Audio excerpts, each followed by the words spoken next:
So welcome to MyJoogTV. We pair our favorite musicians with makers of wine, beer, spirits, and today we're in Falls Church, Virginia. Why?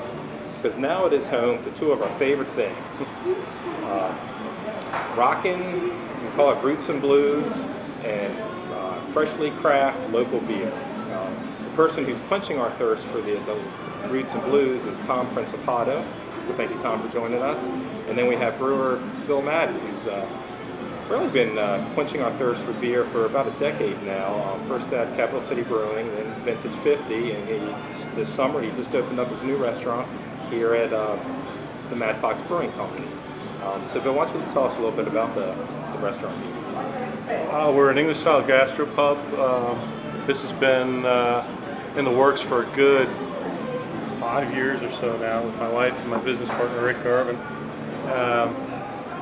It's been my dream since graduating from brewing school all those years ago, back in 1995, to own my own place, and here we are. It's spectacular. I'm still walking in the dream. Yeah, and it's a great location too, right on Main Street here. Falls Church is just a neat little town. And actually, I just found out you grew up here. This is my stomping ground. This is where I grew up. Yep.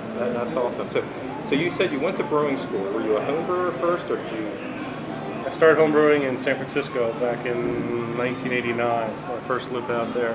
And my friends always said, hey man, your beer's really good, you should check out this brewing school at UC Davis. I never heard of it. Something my guidance counselor never told me about. And lo and behold, took some coursework at UC Berkeley, got accepted, and it's a one-year program, Master Brewers program at the University of California, Davis. Yeah, 'cause that's usually a winery school. Yeah, we call those guys the whiners, because they take a brewing class and then they whine about their score all throughout the semester. Yeah. Yeah, that's right. So, brewing, like anything else, is sort of you have a learning curve. So, when you first started out as home brew, did you have, or even afterwards, did you have any those colossal mistakes? You're like, oh, I can't believe I did that. Fortunately, my mistakes were still drinkable, so not really. That's good. I remember I used to home brew a little bit. And one of the first batches, I put a little bit too much sugar in the bottle for the carbonation, and fortunately, it didn't happen to me, but I gave some to my neighbor. And they exploded in his closet, his glass shattered everywhere. I did have a couple of mistakes, kind of think of it, when I was home brewing. Started off cleaning all my equipment with chlorine, and realized that produced chlorophenols, and all my beers tasted medicinal. It took us about 6 batches to figure that one out. So how would one go? So after you graduated, then is it rather easy, well, I would say easy, but straightforward to then move into either apprenticeship or into an assistant brewer?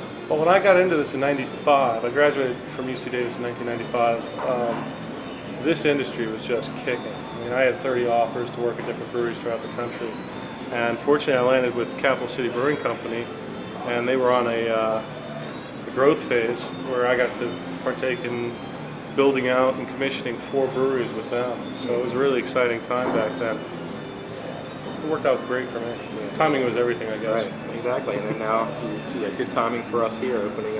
And I would say, actually, Tom and I talked about it earlier, just the food here is really good. And excellent. And what I understand is almost everything is made from scratch. As much as we can. Yeah, so even the cucumbers are pickled. There's 2 huge pickle barrels in my cooler right now. 1 week's worth, and then the next week's worth, because it takes apparently 2 weeks to make these pickles. We've got a small freezer in the back, but the only thing that's in there is some local made ice cream, and that's about it. Everything else is from scratch. Oh, very good. So as you can see, this is a nice place to come and eat and enjoy some beers that we have, like the ones we have here. Tom, a lot of people don't realize is that DC to this day has a very vibrant music community, particularly roots and blues, and it goes back pretty far. I've been listening to that style of music for probably 20 years. You've been playing longer. How was it when first breaking in? Because there are some big names that were playing here that have moved on to the national level. Sure, Roy Buchanan, Jimmy Thackeray. Well, when I first got out of high school and started playing music professionally in the early 70s, Roy Buchanan was definitely one of the big guns that was achieving international success in the DC area. Danny Gatton came pretty much later. Mama Cass Elliott, I think, was from this area. So so you've seen a lot of changes here. Either venues come and go. Are there any that have closed down that you say, God, I really wish I could play there? Oh yeah, wow. Well, the Cellar Door in Georgetown was really one of the all-time great venues here, and I not only performed some great shows there, but saw some amazing shows there, including B.B. King. Wow. I mean, here was a place that held 50 people, and they brought in people like B.B. King, Albert King, Paul Butterfield, a lot of great jazz. I think possibly even Miles Davis might have played at the Cellar Door at one time or another. That's unbelievable. And there's still Blues Alley, which is from that era. It's really the last of the great Washington D.C. nightclubs. And there was Desperados across the street from Cellar Door. I do remember that. Desperados had more local acts, and I used to play there a lot in Thackeray and the Nighthawks, and with a lot of the local people. And there was the Psychedelia in Bethesda. That was a fun little joint. And the Child Herald at DuPont Circle. Fantastic place. Yeah, never went there. So what are some of the venues that are still around now that you enjoy playing at? Well, I love the State Theater. Birchmere is great. And I used to go watch movies at the State Theater when I was in high school growing up here. And I love playing at JV's. It's a nice little local neighborhood place. Absolutely. Hopefully, if we can talk Bill into having bands here, I'll enjoy playing at the Mad Fox. We would very much like that. That would be awesome. Get the stage area right there. Yeah. So one thing that's really allowed you to differentiate yourself from other musicians is your choice of instruments. And one of the first CDs I ever purchased, we'll get a close-up, is Blazing Telecasters, which was released in 1990, actually by your record label, Powerhouse Records. Right. And obviously you play the Telecaster, and you also play the Stratocaster. Right. So what is it about these two instruments that are different than any other electric guitar? Well, they're Fenders. That's the main difference. It's sort of actually for a long time there was basically two styles of guitar: Gibson and Fender. Gibsons were more artisan made with beautiful finishes on them. They were glued together with luthier techniques, and they were known for having a very rich, dark sound. Fender guitars were almost the opposite. They were bolted together assembly line guitars. They came in pastel colors, and they were really bright and twangy. That's the main difference. What about the sound? Just the twangy sound is pretty much. Yeah, I mean, you might a good way to categorize it might be is that although Fender guitars were perfect for surf music because they were so twangy, Okay. but of course not relegated to just that style. Now, anything about their physical properties that make it different to play? Well, yeah, most Gibson guitars are really pretty heavy and sort of had squared edges. Fender guitars were light and had rounded edges. So you brought your two guitars with us, so why don't we grab them? Yeah, why don't you just go ahead and show us? Sure. Yeah. Okay. So this is a Fender Telecaster. And this was, the finish has been removed from this, but this probably was a cream color, which is what the standard color for Telecasters for a long time. This was pretty much Leo Fender's original idea that he came up with in the late 40s. And it's really, as you can see, this is sort of like a plank of wood, usually ash or alder. The Telecasters were usually ash, with a neck bolted onto it and some electronics in it. And these are known for being really bright and twangy, and they were used a lot by country musicians. And the main reason why they sound twangy is basically because of this pickup right here, which, as you can see, is a lot larger than the other.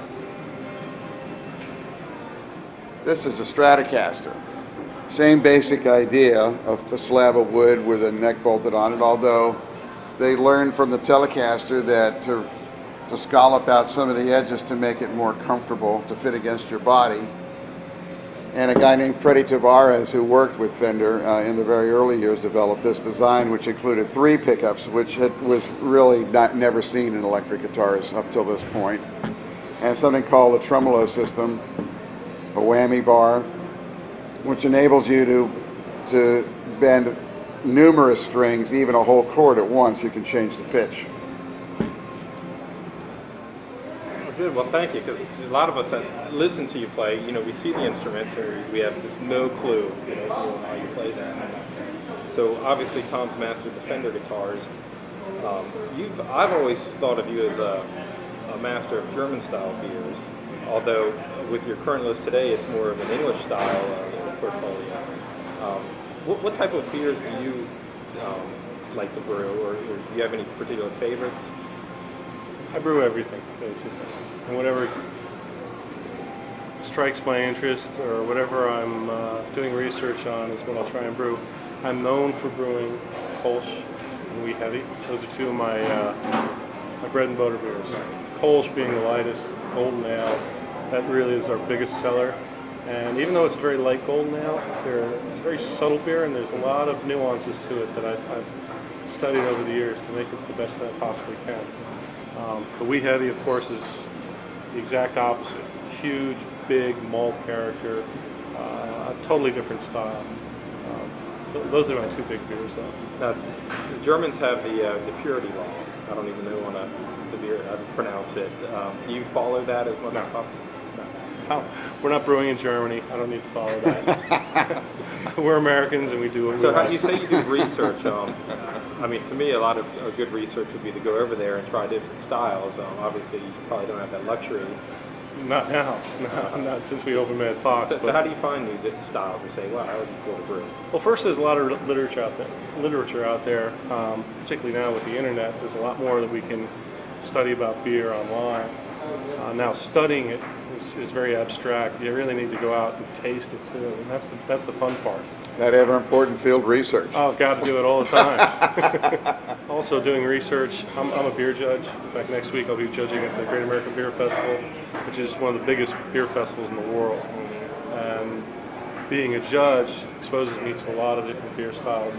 I actually have to research and know before judging them. Because you judge each beer depending on that specific style. Which would explain. And then we're judging it and evaluating it professionally. So we're given the specs on the beer, we're given flavor profiles, and we need to judge those beers accordingly. So typically I'll ask the judge categories that I have no experience in whatsoever to actually be able to tease and pick that style apart.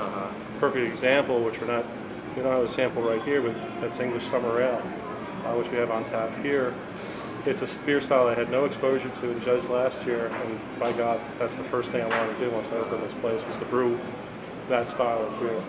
So are you nominated to become a beer judge, or you apply for it, or somebody just says, hey, let's...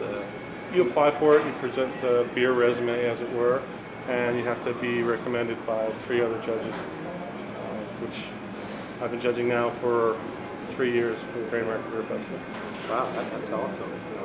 It's probably time. Is it time consuming, where if you want to judge 2 years from now, you got to get your application in now? Once you've submitted your resume and once you've been recommended, then it's invite only. So you're invited to judge each year. And I've been asked to judge for the last 3. So. Well, good for you.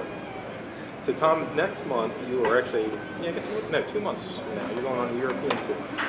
Right, early November. And we've actually, which will probably be when this is released a month from this date. And so I have your tour schedule here, and so I thought what we'd do is, although we don't have all the beer styles, you're going to a lot of really cool countries, and some really neat stuff. Definitely some good beer countries. And definitely, starting off with Belgium, and we actually have Belgian style ale here, which would be this last one that Bill makes. So what is this beer here? Well, it's called the Devil's Due. A lot of Belgian strong Goldens are given names that relate to the devil. Duval being the original, that's the standard by which we all go by. And Duval is Belgian or French, I'm not sure, or Wallonian for devil. So this is the Devil's Due. It's a big beer. When I say big, there's a lot of malt used to make this beer, a lot of sugars to make this beer. Very lightly hopped, but there's a hop bitterness just in the finish, and it's fermented with the Duval yeast strain, actually. Okay, really? So how do you get your hands on that? Other people steal it from me. No, there are yeast companies out there that, although they won't say it's the Duval yeast strain, it's pretty well known that that's what it is. Well, I'll tell you something that I've learned from my travels in Europe, that actually in Belgium, there are 2 very divided and distinct people that have settled Belgium. There are the French-speaking Belgians and the Flemish-speaking Belgians, which basically are Dutch descent. And they speak a completely different language. They speak Flemish, which is a Dutch dialect. It's not quite the same as Dutch. And it's so divided that throughout the country, all the signs are in both languages for streets or whatever. Everything's in French and Flemish. So I wonder if there's a different beer preference. Well, most of the Belgian brewers are Flemish. Yeah, that's true. That's true. It's interesting. I guess getting closer to Germany, in that side. They probably make wine. I don't know. So just still looking at this schedule, I mean, it's almost like I want to grab your guitars and I'll just carry them on board for you, just to go on this trip, because then you go to Holland, which you don't have any Dutch style. No, I don't make Heineken here. Heineken Well, actually, I'll tell you what, if you have a Heineken on draft in Holland, it's fantastic. It is, because it's completely different it's fantastic. recipe than what they export. It's very good. Which is surprising. I've been to the brewery there too, done the tour. They actually make Brolsch and Heineken in the same place. Yeah, I've been to that brewery as well. Fantastic Heineken, right off the tap. Yeah, there's another good idea, is a European brewery tour. And then you head to Germany, several stops in Germany, and we actually have, I guess, the only German-style beer that you have available right now. Currently, yeah, we just ran through a couple of styles here on tap. And up until a week ago, we had the alt beer and the Hefeweizen, or Lindy's Weiss. This is the Kolsch, which is a beer style that originates from the Cologne area of Germany. Light golden ale, crisp. The yeast strain I bring over direct from Germany just to brew this beer. All the raw materials are German. The Pils malt, the wheat malt, all comes from Germany. And the hops come from Germany as well. In this particular batch, I use Tettnanger. The only thing that's ours is the Falls Church water. Yeah. And for a light beer, it has a lot of flavor. Yeah. I mean, it's not your typical light. Somebody says they just want a lighter beer. I mean, I could see heavy, darker beer drinkers like this, just because it's. This is a tough beer to make because it's a beer with which the brewer stands naked. There's nowhere to hide here. Any flaws, any imperfections, any infections or anything like that of this beer, or the yeast or anything will show up very readily. And this is definitely the beer when I come off the bike path, and stop here on my way home. This will be the beer that'll. It's a great thirst quencher. Yeah. Now, do you actually use Falls Church tap water when you brew this? Heck yeah. Yeah. Because I remember growing up, one of the particular things about the local water, and I don't know how far it reaches, but the local water is fluoridated. Yeah, we do active carbon filter to remove a lot of the chlorine. Whether it's removing the fluoridated water or the fluoride. Fluoride, thank you. I'm not sure. Yeah, but if nothing else, I'm not saying that would be bad or good or whatever, but it just might be a characteristic of the water. And we all have good teeth too. Yeah, right. That's true. So drink beer, have good teeth. There you go. So you also then you go to Vienna, and so we didn't have a Vienna lager here, but you do use Vienna malts in your American Pale Ale. American Pale. So we chose this as one of the beers. Yeah. What better ingredients to make an American Pale Ale than English Pale Malt and German Vienna Malt? I have to say. So the one thing that's American there is the hops that we use in that beer, and they're Centennial hops that come from the Pacific Northwest. So it's much like the American culture. It's a mixture of everything. Yeah, well, a lot of people are descendants from that area, and is the Pacific Northwest really the only location to get hops? In the United States, the majority of hops are grown in the Pacific Northwest. There is a movement now. Cornell University is trying to resurrect the hop growing regions of the East in upstate New York. There's a hop grower down here in Virginia that I was trying to get some hops for to do a wet hop beer. Unfortunately, he had some troubles with his crop this year. But some of the other breweries in this area, like Devil's Backbone and Blue Mountain Brewery, have wet hop beers this year from that hop farmer that they're going to be doing this year, which is pretty cool. Yeah, and this is good because it's really nice balance between the malt and the hops. And the hops, it's not over hop, where you just get that complete, There's good malt backbone to this beer, and there's a good amount of hop character, but it's not harsh. That's probably what I was looking for. Now, I know a couple years ago there was a hop shortage. Has that been alleviated? Oh yeah, very much so. In fact, some folks overbought, and they're now trying to dump on the market, which is unfortunate. And then from Vienna, you actually go to one of my favorite places, Slovenia. You've been there? Yeah. So have you ever been there? Yes, I have. Oh, yeah, So beautiful. I recorded part of my Live and Kicking album was recorded was used from tapes from a radio broadcast from Radio Slovenia, national radio. That is pretty neat, and you definitely say, have you been to Lake Bled, Ljubljana? I've been to Ljubljana. That's where we did the broadcast. Yeah. Lake Bled is, if you have some time off, is a neat place to go visit. A little lake and a monastery. One of the interesting things that I remember from the first time being in Slovenia is that the first time we went to a restaurant, that's also another one of those countries where things are kind of divided because they're right in between Hungary and Italy. So it's almost like you get a two-part menu. You can either have goulash or you can have pasta. Yeah. And as I recall, one of our favorite places was a pizza joint. And they have, I think the brewery was Lasko Pivo. I guess Pivo is their word for beer there. Right. So I guess Lasko might be one of the largest brewers. Now, I don't know if that's like their equivalent of Budweiser or something that the people there may not drink, but Slovenia is a neat place. I think you'll find, I don't think you're going to find any place in Europe where anybody's ashamed of the beer like the way Americans are ashamed of Budweiser here. that could be true. You know? But how do you find, what's interesting is you've gone on this European tour, and we know blues is very popular in Europe. So obviously it stretches, as you go eastern into Slovenia, and probably even more if you go into Romania. Sure, I've played in Turkey and Greece too. And so how do they have access to this market, or to the blues music?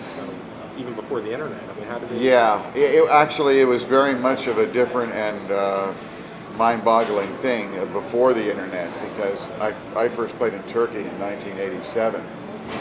So actually that was something that was arranged by the embassy. There was a woman from the Turkish embassy that was an American that used to come see us play at the Wharf in Alexandria. And she got excited about bringing us to Turkey, and the next thing we know, we're going there for a week.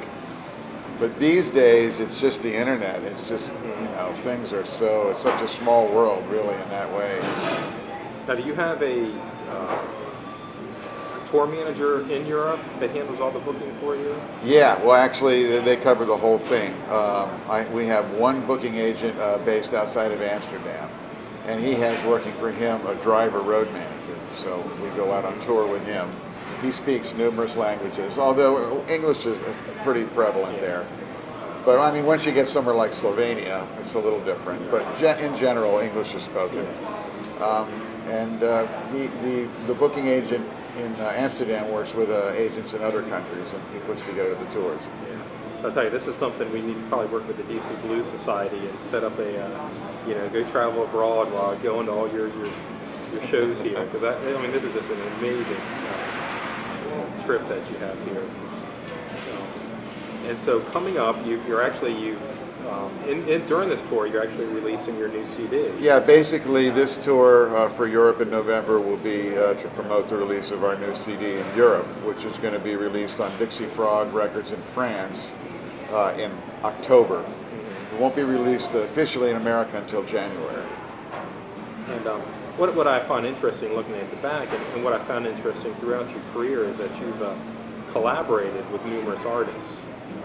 You have Sonny Landreth is playing the slide guitar on the very first track. You have Tommy Lepson, who himself has a great band. And here he is playing the organ or keyboards in most of these.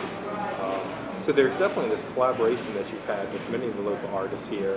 With the late Danny Gatton on this, and I know you've recorded with Pete Kennedy, right? With Jimmy Thackeray and the Assassins, right? So is that something you guys just have this kindred friendship that you're just like, hey, come play with me?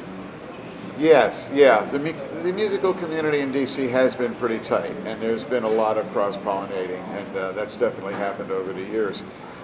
I guess I'd have to say that since I've had my own indie record company for 25 years, that since I'm putting this stuff out myself, that's one of the reasons why a lot of it's documented.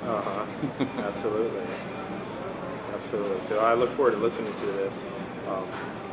And actually, I've learned from doing these broadcasts that there's this collaboration between the industry here in Northern Virginia. And we were talking earlier that our first episode was from the Torara Winery. We then go to Catoctin Creek Distillery, who's actually distilling Torara wine into brandy. And then we come here, and you have Catoctin's old barrels that you're brewing, that you're using for your wee heavy to age. Right.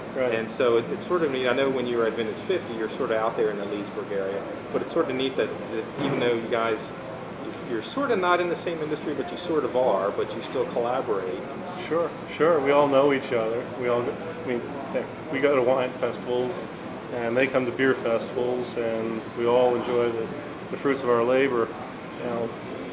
I've known Scott Harris, the owner of Catoctin Creek, before he even opened Catoctin Creek Distillery. So once he got it open, I could use some barrels here to age some different products like our wee heavy.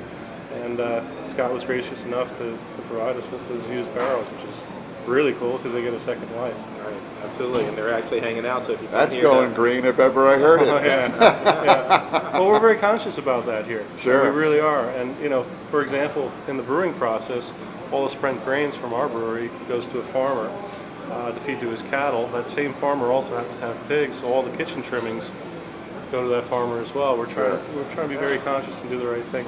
Yeah, it's great. So everyone come by here and try some pumpkin ale and some Kolsch or some American Pale Ale or the Devil's Due. The beers here are great. I can't wait to. I think this is the third time I've been here in 2 weeks, and probably many more. And so thank you both for being a guest here. Thanks, and Tom. stay tuned for a song from Tom, and we'll see you next time on MyJoogTV.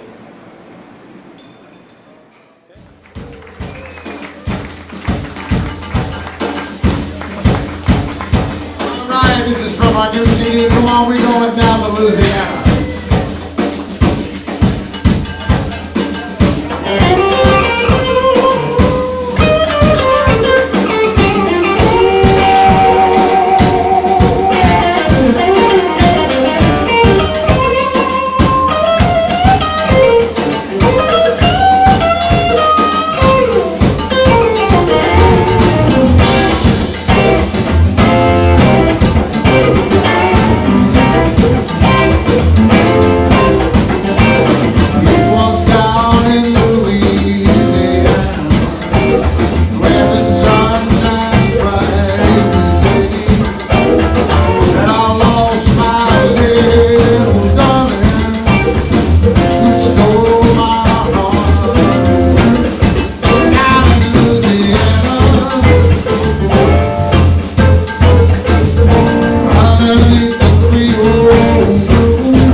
does sound good.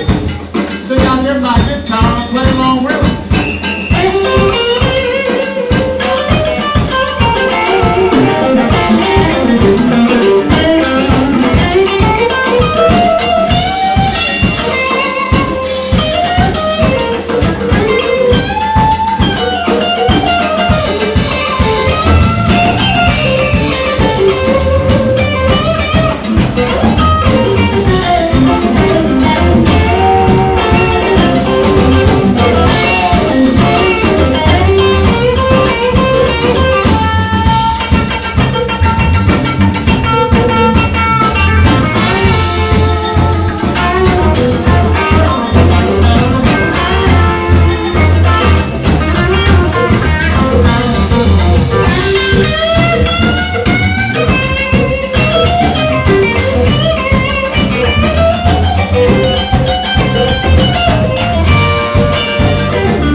All right, thank you.